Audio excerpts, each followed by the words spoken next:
BFM Business, Intégral Placement, idée de fonds. Et on rejoint Morningstar, on nous attend Jocelyn Joven. Bonjour Jocelyn.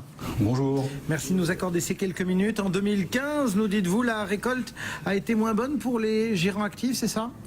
Oui, alors en fait, nous venons de publier un rapport sur la collecte mondiale, et la collecte mondiale de l'industrie l'an dernier n'a été que de 949 milliards de dollars. Dans l'absolu, c'est un gros chiffre, mais c'est beaucoup moins que 2014 où l'industrie avait collecté 1410 milliards de dollars. La raison de cette moindre collecte est liée aux États-Unis notamment, où les gérants n'ont récupéré que 263 milliards de dollars contre près de 600 milliards un an plus tôt. La raison tient selon nos analystes au fait que les investisseurs sont moins confiants dans l'économie américaine. Je vous rappelle que le S&P 500 n'a gagné que 1,4% l'an dernier, et également un besoin de diversifier les portefeuilles au plan géographique. Est-ce qu'il y a tout de même quelques points positifs ? Oui, alors il y en a notamment en Asie. C'est là qu'on en retrouve avec une croissance des actifs gérés dans la zone de près de 19% l'an dernier.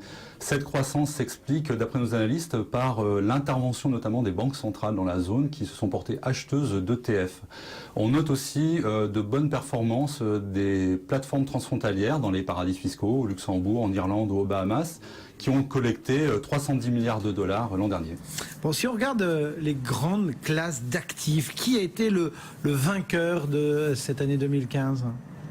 Eh bien, malgré la volatilité des marchés financiers, ce sont les actions qui ont le plus collecté avec 305 milliards de dollars. Là encore, c'est moins qu'en 2014 où la classe d'actifs avait collecté 476 milliards de dollars.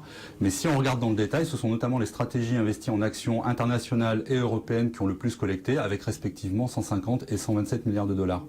On peut quand même noter une évolution dans les choix des investisseurs avec une préférence toujours plus forte pour les actions au détriment des obligations qui n'ont collecté que 170 milliards de dollars l'an dernier.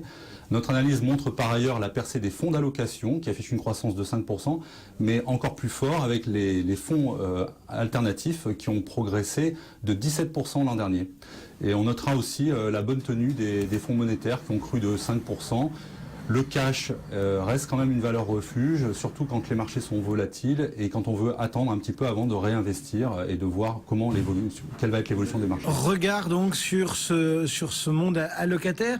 Si on regarde un petit peu par région, enfin de façon géographique, qu'est-ce que ça donne ? Alors, on peut évoquer une différence importante entre le comportement des investisseurs américains et en Europe ou via les plateformes transfrontalières. Aux États-Unis, il y a toujours une nette préférence pour la catégorie action. Cette catégorie a été la plus populaire. Elle a une collecte de 172 milliards de dollars sur 263, je vous rappelle. Et d'un autre côté, quand on regarde en Europe, les fonds actions en fait n'ont presque rien collecté. Ce sont surtout les fonds d'allocation qui ont le plus collecté dans la région. Et dans le cadre des plateformes transfrontalières, on a une vraie préférence de la part des investisseurs pour à la fois les fonds alternatifs et pour la catégorie obligataire. Merci beaucoup Jocelyn. Jocelyn Joven, donc depuis Morningstar.